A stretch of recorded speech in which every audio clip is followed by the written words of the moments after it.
चार जून साठी थोडा उत्साह बाकी ठेवा. आवाज येतोय का तिथपर्यंत? खरं पाहायला गेलं तर मला माहिती आहे आपण सकाळी साधारणपणे 9:30 पासून दादा आता जरा थांबा 9:30 पासून आपण सगळे या रॅलीमध्ये आलेला आहात. ऊन चढलेलं आहे डोक्यावर. साधारणपणे 43 डिग्री एवढं टेम्परेचर आहे. वाटतंय का कोणाला उष्णता?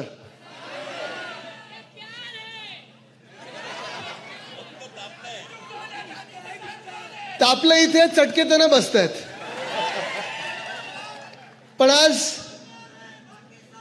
आपण सगळे पाहत आहात जे वातावरण इथे बनलेलं आहे. आणि मला वाटतं सगळ्यांची जी भाषणं झाली आमची आधीचे सगळे वक्ते बोलल्यानंतर प्रश्न हाच पडतो, जो तुमचा रिस्पॉन्स बघून हा प्रश्न पडतो की अजून काही प्रचार करण्याची गरज आपल्याला राहिली आहे का? संजय भाऊ आता फॉर्म भरायला गेलेले आहेत. मी त्यांना कानात हेच सांगितलं की फॉर्म तुम्ही भरून घ्या, चूक कुठे होणार नाही एवढं बघून घ्या. कारण जिंकवण्याची जबाबदारी ही आता लोकांनी घेतलेली आहे, मावळ मतदारसंघाने घेतलेली आहे. थोडा हा स्पीकर इथे वळून घे ना, मला ऐकून येतं नाही थोडंसं.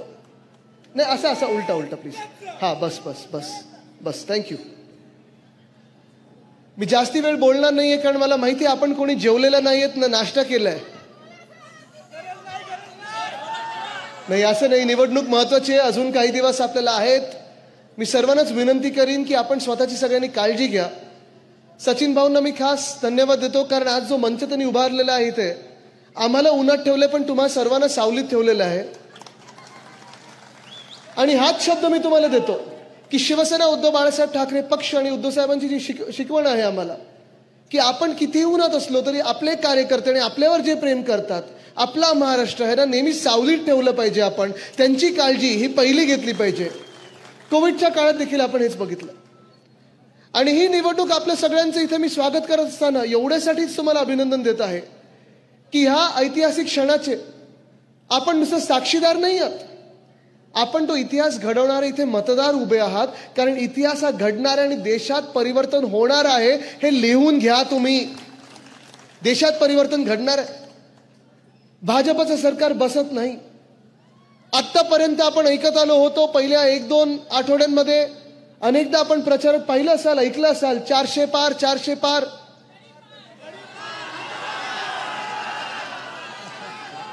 ठाकरे साहेब इथे प्रचाराची गरजच नाहीये.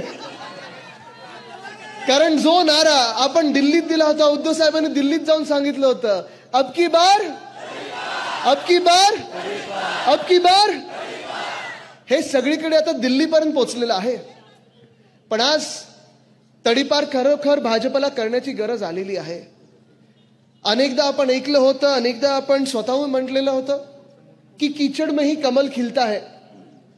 आणि त्यावेळी कदाचित आपल्याला वाटलं असेल देशात कीचड होता, देशात घाण निर्माण झाली होती. मग अनेक वेगळे आपण विषय घ्यायचो, भाजपसोबतच रस्त्यावर उतरायचो, आंदोलनं करायचो, लाठीकाठी पोलिसांची खायचो. हे बरोबर भाजपावाले त्या ट्रकमध्ये जाऊन बसायचे आणि फोटो अशी घोषणा देताना यायचे. लाठीकाठी आपण कार्यकर्ते खायचो, शिवसैनिक खायचो. पण भाजपचं सरकार आपल्या डोक्यावर बसल्यानंतर 2014 पासून आपण पाहिलं असेल आपल्याला वाटलं तो चिखल कमी होईल, कीचड कमी होईल.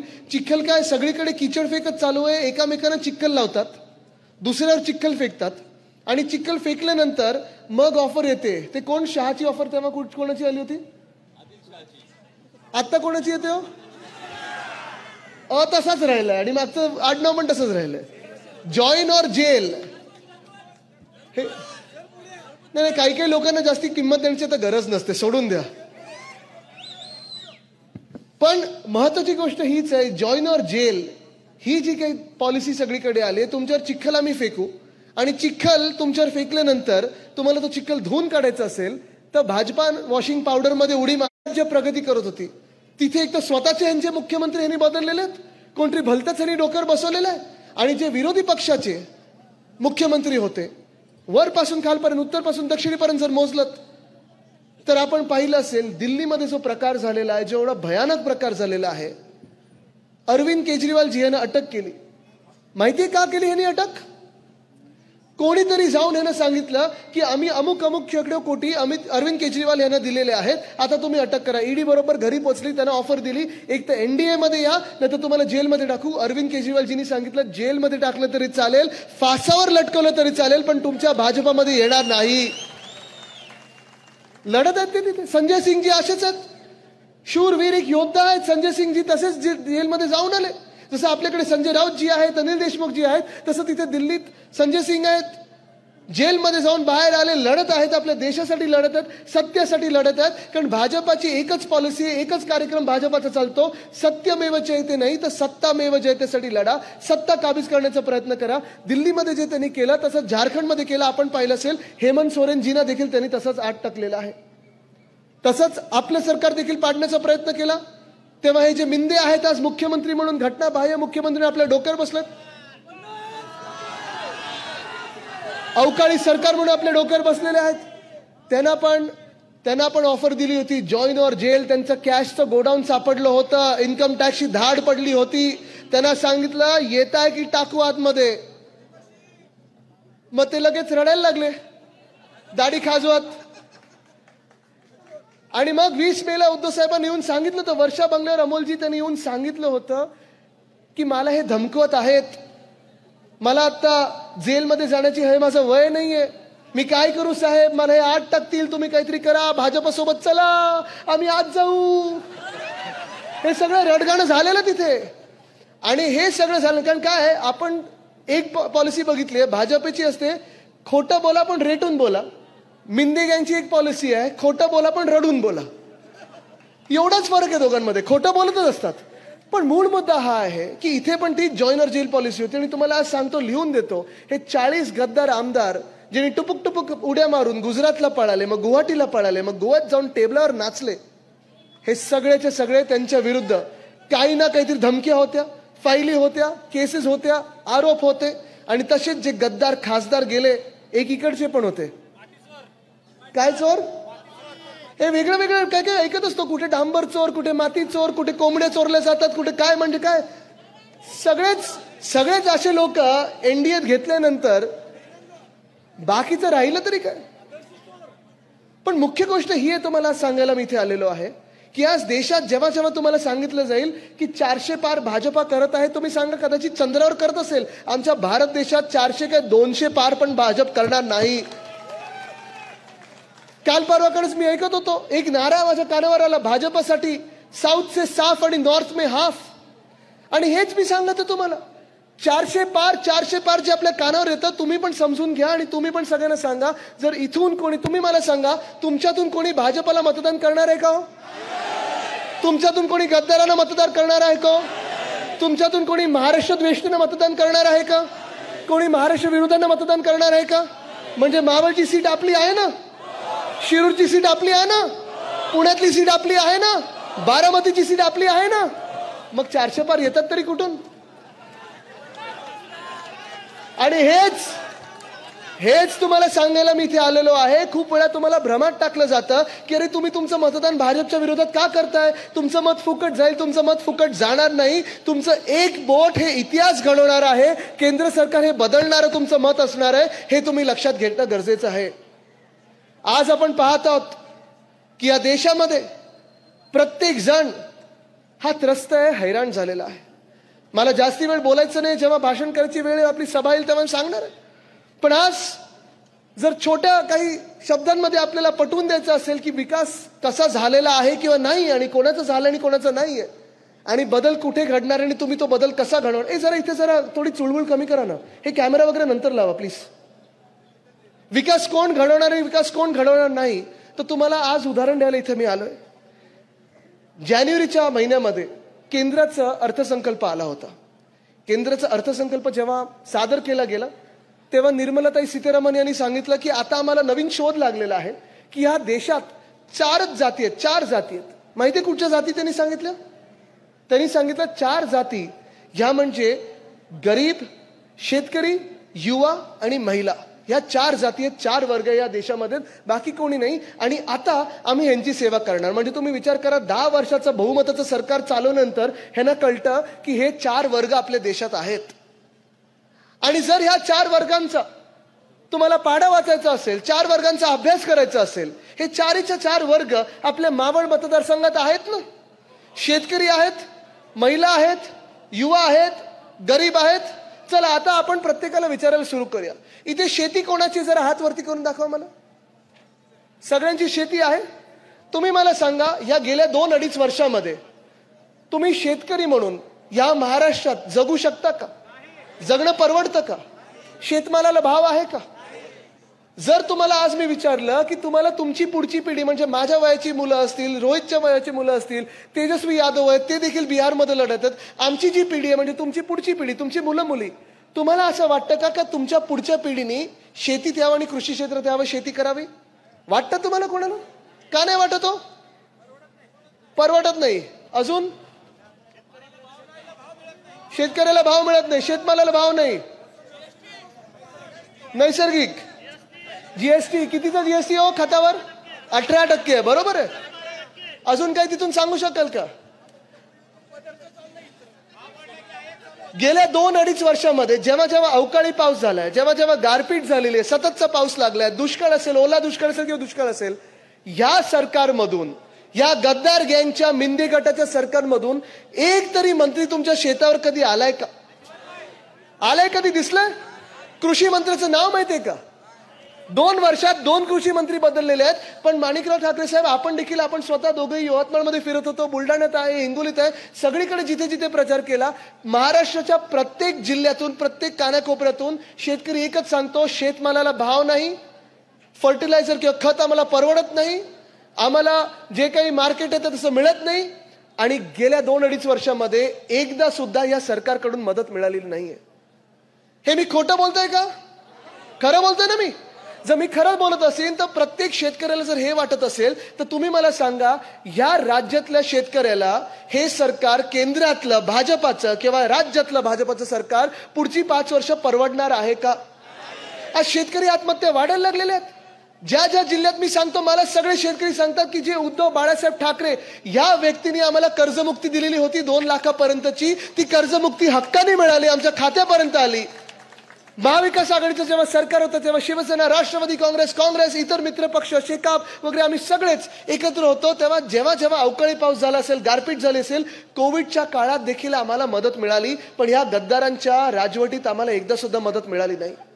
आणि हेच चित्र देशभरात आहे. हेच चित्र जेव्हा दिल्लीकडे मोर्चाने घेऊन निघाले होते आपले सगळे शेतकरी बांधव, मग ते उत्तर प्रदेश मधले असतील, बिहार मधले असतील, हरियाणातले असतील, पंजाब मधले असतील, चंदीगड मधले असतील, ह्या सगळ्या शेतकऱ्यांना रोखण्यासाठी केंद्र सरकारनी, भाजपा सरकारनी, होय भाजपा सरकारनी लाठ्या चालवल्या होत्या. पोलीस आणि सैन्य बल तिथे लावलं होतं. जे लडाखमध्ये जे चायना घुसतं ना, त्याच्या विरोधात लावायला पाहिजे होतं, पण चायनावर बोलण्याची हिंमत नाही. म्हणून आमच्या शेतकऱ्यांना अर्बन नक्सल आणि माओवादी बोललं जातं, अतिरेकी बोललं जातं, खलिस्तानी बोललं जातं. हे आज दुर्दैव आहे. ज्या शेतकऱ्यांना बाजूला बसून मंत्रिमंडळात घेऊन ऐकणं गरजेचं होतं, त्यांच्या मागण्या पूर्ण करायच्या होत्या, जी वचनं तुम्हीच दिली होती 2 वर्षापूर्वी ती मान्य करायची होती, जो MSP देणं गरजेचं होतं स्वामीनाथन आयोगाप्रमाणे, ते न देता लाठीकाठी, ड्रोन मधून अश्रुधूर चालवला गेला, गोळीबार केला गेला. हे सरकार तुम्ही पुन्हा एकदा निवडून देणार का? आज मी तुम्हाला विचारतोय. या भाजपाला तुम्ही मतदान करणार का? बघा, म्हणजे एक वर्ग, एक मोठी जात, शेतकरी आज भाजपासोबत नाहीये. चला पुढे जाऊया, युवांकडे वळूया. आज युवा वर्ग जो आहे, जो 20ला असेल, 30ला असेल, 40ला असेल, ह्या सगळ्यांना आज मी विचारत आहे, महाराष्ट्रात तुम्ही गेली 5 वर्ष बघितलेली आहेत. कोविडचा काळ बघितला होता, तेव्हा कोविडच्या काळात अक्षरशः संवेदनशील प्रमाणे आपण सगळं हाताळत होतो. कुठेही जसं गुजरातमध्ये झालं किंवा उत्तर प्रदेशमध्ये झालं तसं कुठेही महाराष्ट्रात होऊ दिलं नाही. कारण आपले कुटुंब प्रमुख उद्धव बाळासाहेब ठाकरे या व्यक्तींनी महाराष्ट्राची जी काळजी घेतली, आम्ही सर्वांनी जी काही मदत करण्याचा प्रयत्न केला, मग राजेश टोपे साहेब असतील, अमित देशमुख जी असतील, आपण सर्वच जे काम करत होतो ते आपल्याला दिसत होतं. पण तो कोविडचा काळ सुरू असताना जगभरात अर्थचक्र बंद पडलं होतं, तेव्हा महाराष्ट्रात आपण 6.5 लाख कोटीची गुंतवणूक आपल्या राज्यात आणू शकलो. ही अभिमानाची गोष्ट आहे, कारण तो महाविकास आघाडीचा काळ होता. उद्योगपत्यांना पण वाटत होतं, अरे हे एक्स्टॉर्शन वाले नाही आहेत, ही चांगली लोक आहेत, प्रामाणिक लोक आहेत, आम्ही महाराष्ट्रात जाऊन उद्योग चांगला उभारू. आपल्या इथे तळेगाव मध्ये ह्याच मतदारसंघात मोर्चा काढला होता. मी तुम्हाला सांगतोय, मी माझं नाव घेऊन सांगतोय, आदित्य रश्मी उद्धव ठाकरे म्हणून सांगतोय, तो वेदांता फॉक्सकॉनचा प्रकल्प जर आपलं सरकार असतं तर तळेगावमध्येच आणला असता आणि इकडच्या आपल्या महाराष्ट्राच्या लगभग 1 लाख तरुणींना आपण नोकरी देऊ शकलो असतो. पण आपलं सरकार पाडलं गेलं. गद्दारी झाली. गद्दारी जी झाली ती झाली. निर्लज्जपणे एका नीच राजकारण्यांनी गद्दारी जी केली ते झाल्यानंतर मला तुम्ही सांगा, तुम्ही तरुण म्हणून मला सांगा, या गेल्या 2-2.5 वर्षामध्ये जेव्हा या गद्दार गँगचं सरकार होतं, मिद्दी गटाचं सरकार होतं, तुम्हाला एक तरी नव्या नोकरीची संधी आली का? आली? कधी नव्या रोजगाराचं तुम्ही ऐकलंय? जॉब ऑफरचं ऐकलंय तुम्ही? आंदोलनामागे आंदोलन आपली होत चाललेली आहेत. मोर्चे मागे मोर्चे आपण निघत चाललेले, आपल्या लढाईसाठी आपण लढत चाललोय, न्याय हक्कांसाठी लढत चाललेलो आहे. पण प्रत्येक जो मोठा प्रकल्प होता तो त्यांनी पाठवला त्यांच्या आवडत्या राज्यात. त्यांचं आवडतं राज्य कुठचं?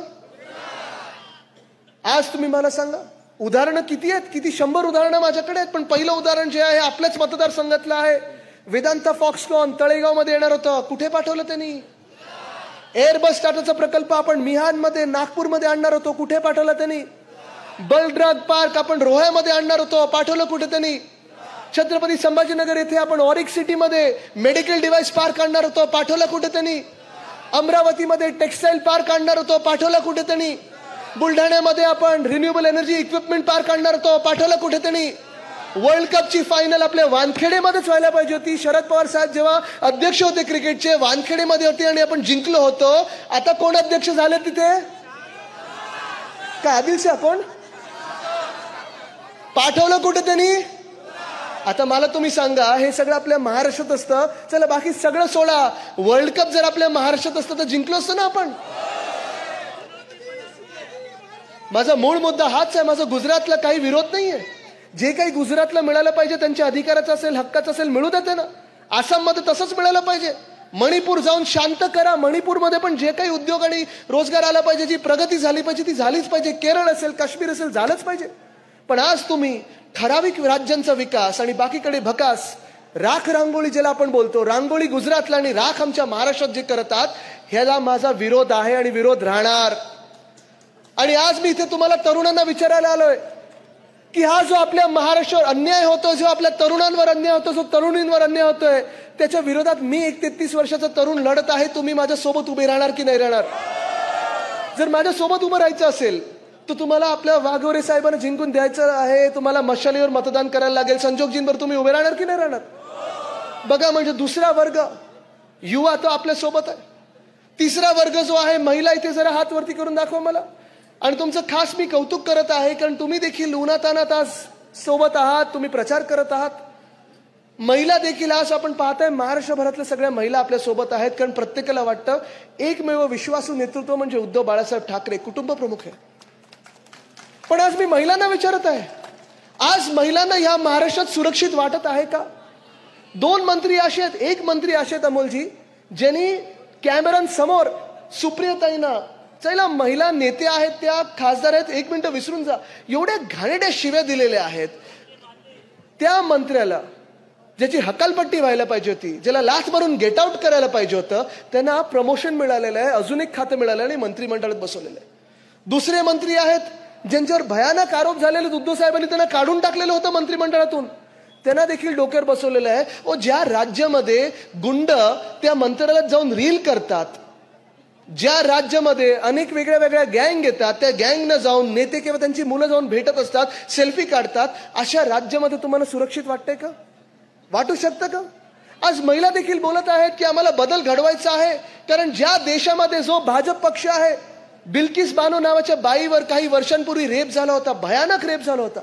तो रेप होत असताना, तो अत्याचार होत असताना तिथे तिच्या डोळ्यासमोर तिच्या 3 वर्षाच्या मुलीला चिरडलं गेलं होतं आणि मारून टाकलं होतं, जिवंत मारून टाकलं होतं, तसंच चिरडलं होतं डोळ्यासमोर. आणि त्या रेपिस्टना जेव्हा सुप्रीम कोर्टाने सजा सुनावली, त्या अत्याचारी लोकांना जेव्हा सुप्रीम कोर्टाने सजा सुनावली, ज्यांना जन्मठेप झाली होती, गुजरातच्या कैदेत ठेवलं होतं, गुजरातच्या भाजप सरकारने त्यांना प्रचाराच्या वेळी बाहेर काढलं. ते अत्याचारी लोकांच्या आरत्या ओवाळल्या, हार घातले मंत्र्यांनी आणि प्रचारात फिरवलं. अशा पक्षाला तुम्ही निवडून देणार आहात का? वंदनीय हिंदुराष्ट्र सम्राट बाळासाहेब ठाकरेंनी आपल्याला एकच शिकवण दिलेली आहे, कुठच्याही राज्यात असो त्या बिल्किस बानोची जातपात धर्म कुठचंही असो आणि हे रेप करणारे आहेत त्यांचीही जातपात धर्म कुठचंही असो, जातपात धर्म न बघता जो रेप करतो, जो अत्याचार करतो त्याला फाशीच झाली पाहिजे, हे आपल्याला वंदनीय बाळासाहेब ठाकरेंनी शिकवलेलं आहे. पण आज महिला वर्ग देखील विचार करत आहे की आम्ही भाजपला मतदान करायचं तर का करायचं. आज चौथा जो वर्ग आहे, जो गरीब, म्हणजे आपण सगळेच आता आपण पाहिलं गेलं तर एकाच आपण वर्गात आलेलो आहोत. कारण आज या देशात जगणं कोणाला परवडत आहे का तुम्ही मला सांगा. जी आपल्याला खुशाली वाटत होती की इंडिया देश आपला पुढे चाललेला आहे, प्रगती करत आहोत, ठीक आहे, काही शेअर मार्केट वरती चाललेत, काही यांचे मित्राचे जे कोण उद्योगपती आहेत ते पुढे चाललेले आहेत. पण आज तुम्ही मला सांगा, जीडीपी म्हणजे अर्थतज्ञांचं जीडीपी नाही, आपलं जीडीपी, गॅस, डिझेल, पेट्रोल हे परवडणारं राहिलंय का. गॅस 2014ला कितीला होता, आता किती झालाय. ते भाजपला जाऊन सांगा गॅस 400 पार झालं, तिथे जाऊन पहिलं बघा किती झालं गॅस, 1200. डिझेल कितीला होतं 2014 मध्ये, आता कितीला आहे. पेट्रोल कितीला होतं, आता कितीला आहे. तेव्हा आपल्याला सांगितलं होतं डॉलरची बराबरी आपण रुपयाने करू. डॉलर कितीला आहे, $1 86 रुपयाला आहे, 87 रुपयाला आहे. म्हणजे किती खोटं बोलायचं, किती रेटून बोलायचं, किती बोलत जायचं. आज आपण पहा या देशामध्ये भाजपचा जो प्रचार वळलेला आहे, ना शेतकऱ्यांसाठी कोणी बोलत आहे, ना महिलांसाठी कोणी बोलत आहे, ना तरुणांसाठी कोणी बोलत आहे, ना पेपर फुटीची होत आहे. जी नोकर भरतीचे आपले पेपर असतात, तलाठी भरतीचा 200 मार्काचा पेपर कितीला होत, किती मार्क मिळाले त्यांना, 214. म्हणजे काय ईव्हीएम वर तुम्ही मार्क दिले काय. पण आज प्रश्न हाच आहे की यांना सजा देणार तरी कोण. एमपीएससीच्या परीक्षा असतील, तलाठी भरतीच्या परीक्षा असतील, पोलीस भरतीच्या असतील, अनेक वेगळी कारणं घेऊन आपण पाहतोय भाजप याच्यावर बोलत नाहीये. भाजप कशावर प्रचार सुरू करते, मटन, मांस, मच्छी, तुम्ही काय घालणार आणि तुम्ही काही नाही घालणार. आणि आज हा देश त्यांना विचारत आहे 10 वर्षापूर्वी, 5 वर्षापूर्वी तुम्ही जे जे आम्हाला सांगितलं होतं, जी वचनं आम्हाला दिली होती, त्या वचनांचं आज काय झालं. कदाचित तुम्ही 10 वर्षापूर्वी जेव्हा सत्तेत येत होतात तेव्हा विचारू शकत होतात की 65 वर्ष काँग्रेसनी देशासाठी काय केलं. जे काय केलं ते आहे डोळ्यासमोर. IIT आहे, IMI, एम्स आहे, धरणे आहेत, सगळं. आणि जिथे विरोध करायचा होता आपण सगळ्यांनी केलेला आहे. जिथे 1 रुपया वाढला तर भाजप रस्त्यावर यायचं, भारत बंद करायचं. आज किती रुपयाने डिझेल वाढले, किती रुपयाने पेट्रोल वाढलेलं आहे हे आपण पाहत आहोत. भाजप आज कुठे आहे हा प्रश्न विचारण्याची वेळ आलेली आहे. आज 10 वर्ष तुमचं बहुमताचं सरकार आल्यानंतर तुम्ही नोटाबंदीवर बोलत नाही, तुम्ही डिमॉनिटायझेशनवर बोलत नाही, 15 लाख तुम्ही आणणार होतात प्रत्येकाच्या खात्यामध्ये त्याच्यावर बोलत नाही, शेतकऱ्याचं उत्पन्न दुप्पट करणार होतात त्याच्यावर बोलत नाहीयेत, प्रत्येकाला घर, प्रधानमंत्री आवास योजनेत तुम्ही 2022 पर्यंत देणार होतात, मिळालंय कोणाला ह्याच्यावर बोलत नाहीयेत. पण कशावर बोलतायत, नेहरूंनी काय केलं आणि इंदिराजींनी काय केलं हे मान्य आहे तुम्हाला. आज तुम्ही मला सांगा, आज प्रचार कशावर व्हायला पाहिजे होता. जे 10 वर्षात तुम्ही कामं केली, जे 10 वर्षात तुम्ही काहीतरी लोकांसाठी केलं असेल. पण आज भाजपची यशोगाथा जर एका गोष्टीत असेल ती अशी गोष्ट आहे की इथे प्रत्येकाला वाटतं माझं भलं झालं नसेल तरी कोणाचं तरी झालेलं आहे, माझं भलं झालं नसेल तरी ह्या क्राऊडमध्ये कोणाला तरी 15 लाख कोणाच्या तरी खात्यात आलेत. आणि म्हणून आज मी तुम्हाला परत एकदा विचारत आहे, ह्या सगळ्या खोटारडेपणाला बाजूला ठेवून सत्य परिस्थितीसाठी आपण जे लढत आहोत तुम्ही आमच्या सोबत उभे राहणार की नाही. जे संविधान भाजपला बदलायचं, आणि हे मी सांगत नाहीये ना, आम्ही कोणी सांगत आहे, भाजपच्या 5 ते 6 उमेदवारांनी सांगितलेलं आहे, पंकजाताईंनी स्वतः सांगितलेलं आहे संविधान आम्हाला बदलायचंय, संविधान भाजपला बदलायचंय. ते का बदलायचं हे तुम्हाला सगळ्यांना माहिती आहे. पण संविधान जर बदलायचं असेल, आपण सगळे आंबेडकर प्रेमी जनता त्याला विरोध करणार की नाही. आज आपल्याला हा जर बदल घडवायचा असेल तर आपल्याला घरोघरी जाऊन सांगायला लागेल आपले उमेदवाराचं नाव. आणि तुम्ही मला सांगा उमेदवाराचं नाव काय, आपला उमेदवार कोण आहे, आपला उमेदवार कोण आहे, आपला उमेदवार कोण आहे. आणि जर संजोग भावना जिंकवायचं असेल तर आपलं चिन्ह कुठचं, आपलं चिन्ह कुठचं, आपलं चिन्ह कुठचं, आपलं चिन्ह कुठचं, आपलं चिन्ह कुठचं. आपल्याला जर देशात जो अंधकार पसरलेला आहे तो दूर करायचा असेल तर एकमेव आपलं चिन्ह असेल ते म्हणजे ह्या मतदारसंघात मशालीला मतदान करा आणि या देशातला अंधकार आहे तो दूर करूया. धन्यवाद. जय हिंद, जय महाराष्ट्र, वंदे मातरम. लोकशाही मराठी ऐका, पहा, जागरूक रहा.